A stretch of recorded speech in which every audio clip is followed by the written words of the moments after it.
Oh, hello again, everyone. Welcome back once again. Thank you for visiting. Today, as I said earlier, is a bit of a special day because I have the brand new release of the Spitfire Mk1a mid production model from Kotare. I think I pronounced that wrong again. It's a Kotare, apparently. On the front here, what you can see is a print which was supplied free of charge with the model, which I ordered directly from Kotare. It will be available through good distributors near you via a friendly internet, I am sure, but I've ordered this direct some months ago because I thought that it would be worthwhile. I don't think I'm going to be disappointed with that, so I'll lay that to one side because I'm going to frame that, because that will be a very, very nice thing to do. And here we have the box. As you can see, Kotare is, well, as you know, it's a New Zealand company. It was, or is, populated in terms of its working force by people who were involved with a company called Wingnut Wings. Many of you will know that name. I'm not particularly familiar with it, having only come back into model building a few years ago. And so I'm afraid that Wingnut Wings has passed me by slightly. Their reputation, however, does precede them because almost everybody who speaks about them speaks in slightly reverential terms. I have no reason to doubt that people won't speak in equally reverential terms about Kotare.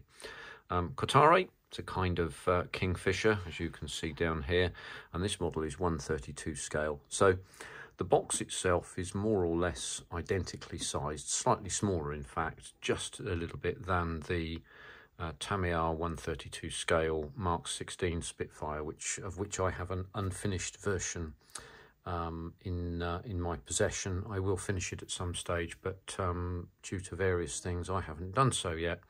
This is going to take a little bit of a priority, I think, before that. But nicely done box. It's a pretty strong box as well. This has come from New Zealand, and it was in a tough outer box, but the corner here has been slightly damaged. But it's no big deal. What's inside is not damaged, and so let's have the lid off. We'll just point out some salient details. There's some writing up about what they describe as the legendary Supermarine Spitfire Mk1. Undoubtedly one of the most famous aircraft of all time. This sort of thing is really worth reading. There are a couple of variants. The AC Deer Kiwi variant from May 40. There's the Dirty Dick variant, Mrs. from August 1940. And then there's the DF Corf J. Ellis and P. Litchfield 610 variant from June and July 1940. So there are three variants that you can do there. We'll come to them in a minute. But for now, let's put the box lid away. I'm going to take the instructions off for just a second. But the first thing that immediately springs out is that the sprues are all contained within this box, and they meet pretty much the corners of the box, which means that things don't move around too much. Now, that means that there's less likelihood of damage to sprues and such like. So let's first of all take a quick look at the instructions. I'm going to lay aside the decals for a minute. And by the way, you do get a message if you order directly. You get a message from the proprietor, who's a guy called Mark Robson. He introduces some of the creative people and so on. For example, Richard Alexander, various people like Neil and Keith and so on and so forth. But I'll leave you to find out that for yourself. But the instruction manual is actually something of a work of art, as you can see. It's a book. It's printed on very high quality paper. You can see it's quite shiny. And it runs to 27 pages. I give some detail here, and things like the salient features, wingspan length, maximum weight, and so on and so forth, maximum speed, and all this kind of thing, all the interesting detail. Then it's a colour call out, which is done with Tamiya, Humbrol, and I don't know what this FS/BS, I'm not really sure what that means. I'll find out, but it may be some sort of international colour scheming system, but you can see those there.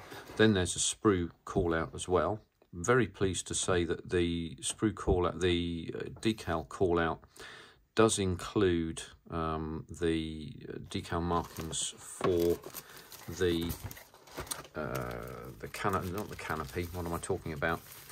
The control panel or the instrument panel, and those are down here. The decals themselves look pretty high quality, I would have to say, and they're designed right down to the these little white horizontal markings that you can see here. So this is going to be authentic to a very, very high degree, I would say. I know it's certainly worth considering that this is going to be something a little bit different on this. So I'm going to get in with just a quick kit review for you to begin with. We'll put those away so that we don't need to damage those, I don't think. They'll get used soon enough. And what I'm going to do is look at the instructions themselves and then pull out some salient parts of the sprues so that we can take a look at them as we go. I know it's a little bit different and I've never tried it this way before, but let's have a crack at that and see how we go. Let's put that away as well in my little ditty box at the back here. So as usual, we're straight into cockpit.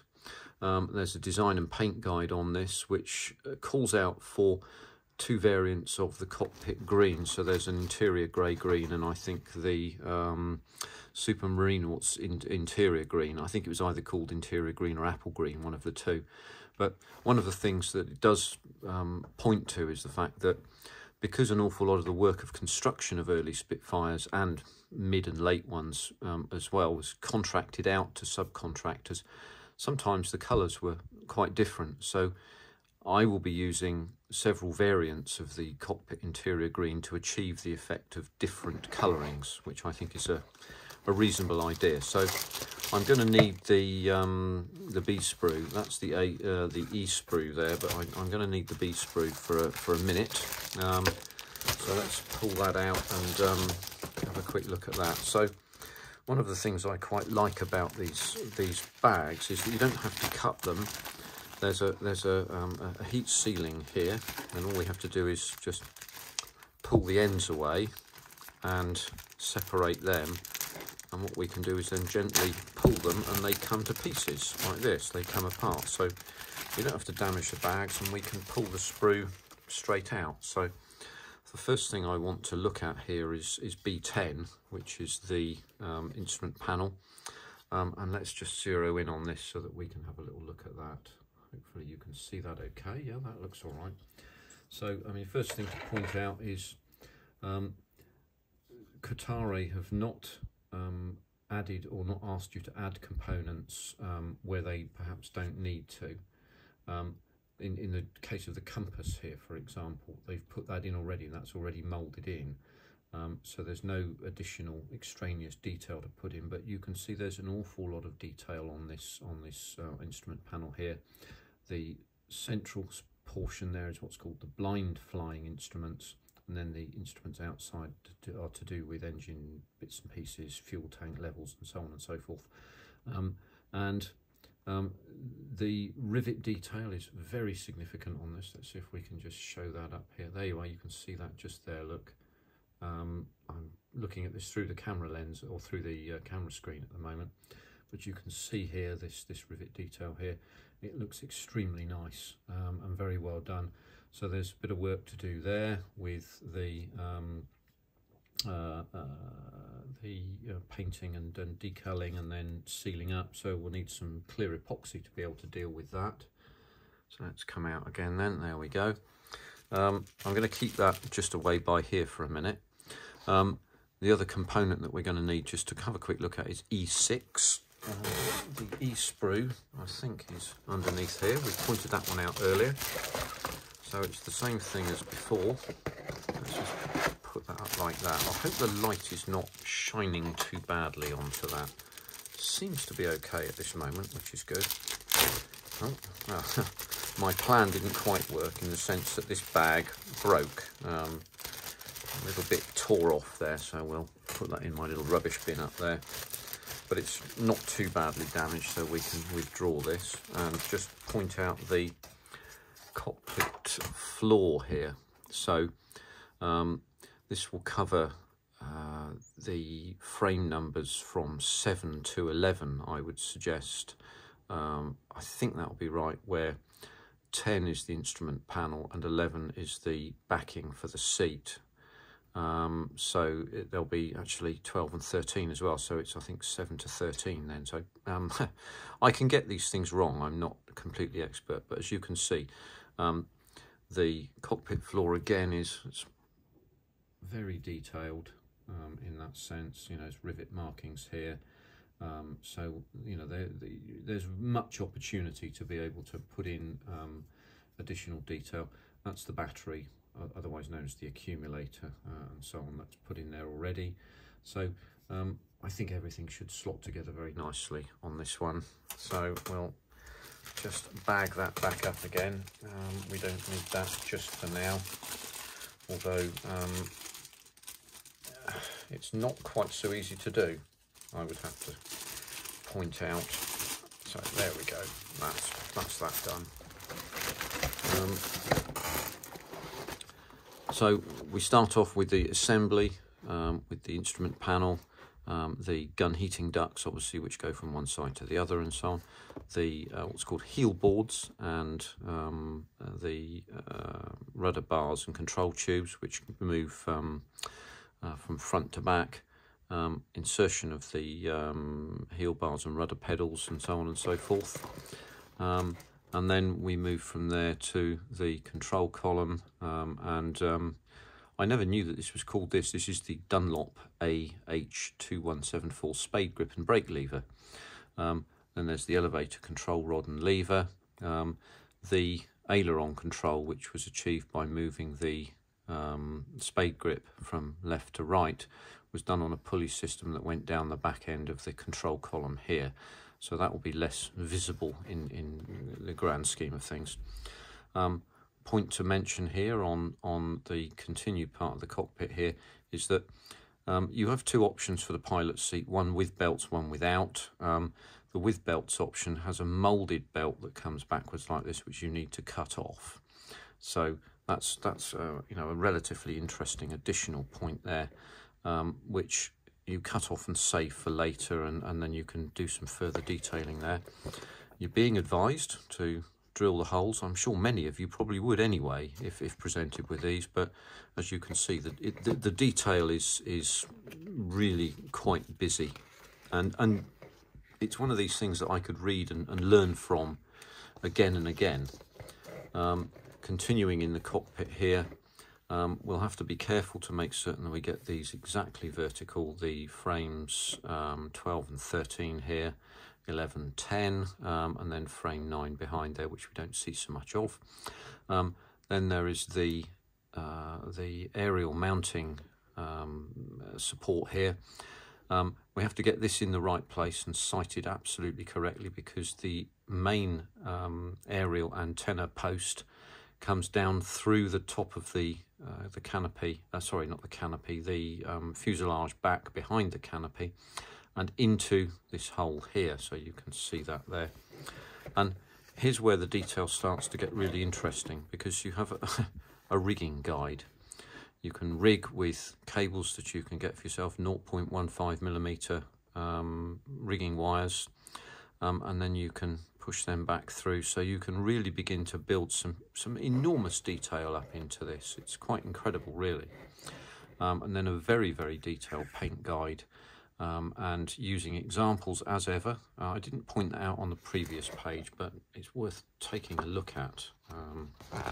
And that's just here. Look, you can see this actual picture of the spade grip and brake lever.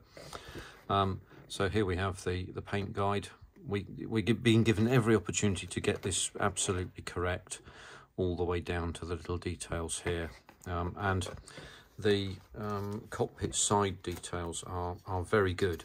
And once again, Kotare install bits and pieces in early so that you don't have to, which I think makes the moulding and installation better from some perspectives, including the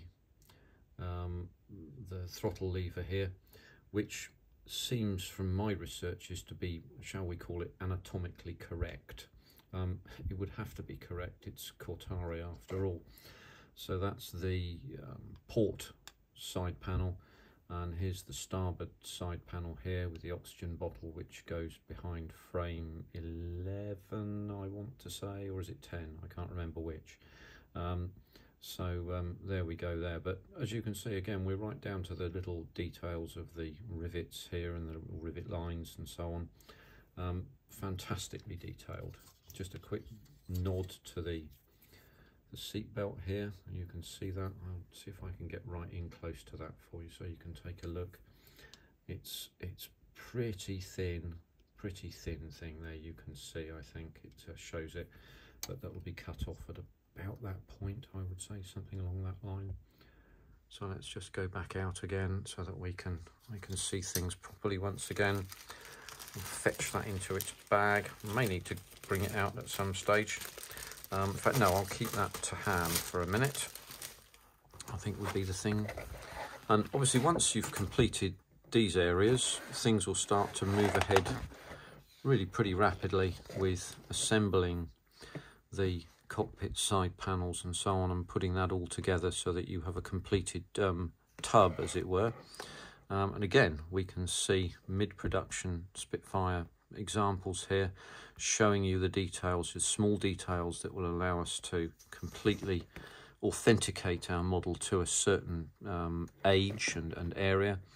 And as we then move to the fuselage interiors, we're starting to think about now putting these interiors together and installing these parts from section 4 over here, and installing the prop shaft and so on. Then again, the detail is correct right down to the spare filaments for the reflector gun sight. So as we know, by 1940 odd, the new production aircraft had moved from the pin and crosshair gun sights, which were more manual, to a lit reflector gun sight. So sometimes the bulbs went from vibration. You had 3 spares there, and there they are. And moving on. Here's one of the huge benefits of Kotare's thinking, which you can see outlined here, which is that they're doing as all of the best designers do, which is to eliminate seam lines. I can feel these are raised rivets here, which is how they ought to be, because at the front the rivets are not so raised, and on the wings they won't be either. In fact, the wing leading edges will be they're plastered and sanded to make them smooth. The further you get to the back, the higher the rivets were. So you can see this begin to happen here, and that's been well documented here. So in terms of the seams, we'll have very few to address, because what they've done very cleverly here is to use a seam line, a natural seam line break in the model, to be able to eliminate as much as possible any work to do. The tail planes, again, detail, that's the lower side, that's the upper side there, so there's much detail to look at there. And of course we can see the rudder here, which is some slight plastic mould marking there, but nothing to get in a twist about. It probably won't even show through a primer and paint. But these are the stitchings for the fabric. And again here, the fabric, and you can see that. You've even got some give on the trim tabs here. Same on that as well. Look at that. That's hugely detailed. And yes, so there we go. Many of you who've built Airfix Spitfires will be vaguely familiar with this. The A19 fairing sits onto the vertical part of the rudder here in the tail plane, after the elevator has gone in, and then that's secured in to provide the support there. It's cleverly done. Again, it's nicely done. I think that's an elegant piece of design. And by this stage, having put the engine cowling side panels on, and the top panels, things are going to start looking very Spitfire-like, and I suspect once you get to this level things are going to start moving along really quite rapidly. We move quickly along then to the main plane, interiors. There is a spar, and that is an E-sprue part here that moves all the way across the wing. So you can see again, I mean, that's one span of my hand there. This is going to be a reasonably sizable model. Anybody who's made a 1/32 scale Spitfire is probably going to know that anyway. Some gun barrel positioning here, so that on the front sides here, because the gun barrels didn't actually poke out. And then we're on to the wheel wells, port and starboard here, which then attach onto the main spar here. So maybe some preparatory painting to do there. You can even drill holes with a 0.2mm drill for the gun barrels so that they can show. You may find, I mean, if you're doing a flight line variant which is ready to fly, those barrels wouldn't be visible because you'd be covering them with the red doped on muslin sheets, so they wouldn't be visible anyway. You've even got a slot for the hand pump undercarriage jack. Look at that kind of detail. That's quite amazing. This gives you a really good example of the sort of level of detail they go on to. I always thought myself that the ailerons on Spitfires were aluminium.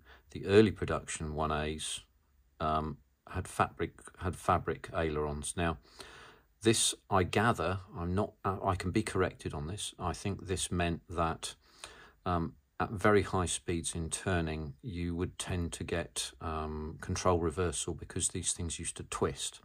So they moved to an aluminium aileron, which was much stronger in the turning plane, in the roll plane. Here's another example of the thought about this. These fillets here, and we'll take a look at them in a minute, meet up with the port and starboard sides of the fuselage. There's no join line here, which you would see in other aircraft, but the join line is alongside a natural rivet line here. So let's see if we can just take a look at that. Hopefully we can. I think that's the D-sprue, and here is the D-sprue. Let's pull that out and put that away. Have a look at that in a minute. So again, let's pull the bag apart carefully. See if I can avoid tearing it this time. Yeah, there we go. Look, done that properly. Pull that out. So once again, we can see the fillet here, which will sit onto this here. So that's a natural rivet line there, which will mean that this area, which is normally a join line on all other Spitfire models, is not a join line here, and that's going to look really quite special. Again, you can see the internal detail that's been made out here, and I'll just point out here as well that the gun access panels on the top have a different texture to the rest. Let's just zero in and see if we can show you that. There you go, you can see that very well there. Let's get my poker out, and I'll use the blunt end, I think, out of caution. So you can see the smoothness of that, and then that's a slightly changed variant type. So you can see that there's some considerable detail being invested in here. I think this is going to look really good when it's done. So at step 11, we're looking to install the main plane onto the fuselage assembly, and we'll be completing from there. Once again, we've got lots of pictures of the of actual aircraft here to help us with our research. So we could argue that we don't really even need to do research in some sense, but I would suggest we do, and there's some examples of things that one could use to research. The wing leader productions, for example, definitely worthwhile.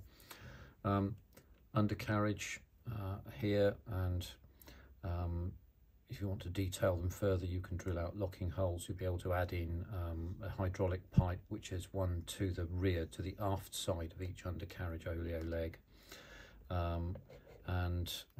You can look at all of this additional detail here. I'm not going to go into it in too much detail. The propellers there are two variants. There is an early variant and a late variant. So the later variant is the de Havilland single speed variable pitch propeller. The Rotol is the earlier one. They're distinguished from each other by the Rotol propeller having a slightly more blunt bulbous nose on the spinner, and the de Havilland one having a slightly sharper nose, as you can see. Again, I'm going to point this out to you because I think it's worth looking at this. This is the this is the de Havilland. No, this is the Rotol propeller. But I just want to point this into you here. Just look and observe how thin this is. This is very, very thin indeed. I can't even quite show you that. The level of moulding detail is quite incredible. It's been very carefully put onto the sprue so that you can see it's being attached by 3 points here, here and here. But you can see the lightening of the colour towards the end to see how thin that detail is. They've tried their very hardest to get to the best scale they can for this. I think that's an amazing achievement to be able to do that. That's really very, very good. And then we're down to the ejector nozzle outlets. Because I ordered direct from our friends at Kotare, they've supplied anybody who ordered direct in the first editions a resin build. I think it's a 3D print of these, which will provide an awful lot more detail. I think there's even, let's just pull that out and have a quick look at it, shall we? There's even proper holes in the back. Yes, there are. You can see that. Let's see if we can zero in on that, see if you maybe can see that. Yeah, there you go. Look, you can see the holes there. So that's going to look incredibly realistic there. That's a very good option there. I'm pleased with that. And I think they're probably about 15 or 20 pounds to buy, I suspect. And obviously then the aerial post here. So I think there are two variants for the TR9D or the TR1133. I think the 1133 is the VHF antenna, and if you have the VHF antenna variant, then it doesn't need, I think, I will be corrected again, probably by somebody who knows much more than I, you don't, on one of them or other, you don't need an aerial wire. Here's another detail that's worth looking at here that makes this sort of thing worthwhile. The undercarriage down indicator, so these are indicator pegs that stick into the wing just here. They've been included on this kit. I don't know of another 132 scale kit that includes them as a standard edition. Amazing, again, piece of detail, lovely to look at. And then we're on to the canopy, again, open or closed. Note again, the quite uncommon here, the additional little access window here and a faired mirror. Also you'll note that before 1941 there were no crowbars in these Spitfires, and even during the war they weren't painted red. They weren't painted red until after the war, in fact. So that's that bit of it. 0.05 millimeter antenna cable for the TR9D. So it looks like I may very well have been correct there. So yes, I think I said TR1133 is the VHF antenna. Then we have stencil decals. You can go onto the internet, onto the Kotare models website for enlarged instructions for that, which would be quite useful because that's quite small. I won't be able to see it with my duff old eyes, to be perfectly truthful with you. And then we're into the options for either the Kiwi variant and then the Dirty Dick, who Mrs. Variant, which has the, so here we have, yeah, night and white variants. And then this is the, I think, the Sky variant, which is probably the one I will do. and then the June to July 1940 variant with the Rotol propeller. So there we are, and again, detailing of you know what the thing looked like, and on it goes, and on it goes. It's a really fantastic thing. And a little quick back at a profile of the people. Decal art by Malcolm Laird, product design Darren Mildenhall, proprietor Mark Robson, who's a vet by the way, the product manager Richard Alexander, box art Darryl Legg, profile art, I said that one already, there we are. I've no reason to think that this is anything other than a quite superb example of a new model, and it seems to me that Kotare will do very well in the world of plastic model building, and I think quite quickly will become a celebrated manufacturer. I'm delighted I bought this. I'm probably going to get another one, I suspect, because I'll want to have one of these to keep. I suspect they may become collector's pieces, so there we are. I am going to build this one. I'm going to do a more or less out of the box build. I'm going to say it's out of the box because I got this in the box. So there we are. But from my perspective, this is an awesome kit. I think it's very, very good. I'm going to do the build quite shortly. Do please feel free to join me on it. I'll be very happy to see you. Like, subscribe, share, you know, what they all say. I hope this has been interesting for you. It's been my pleasure to do it. Please check my my updates, and I'll keep you in the picture with how this goes. But until the next time we meet, thank you very much. Take care, and goodbye for now.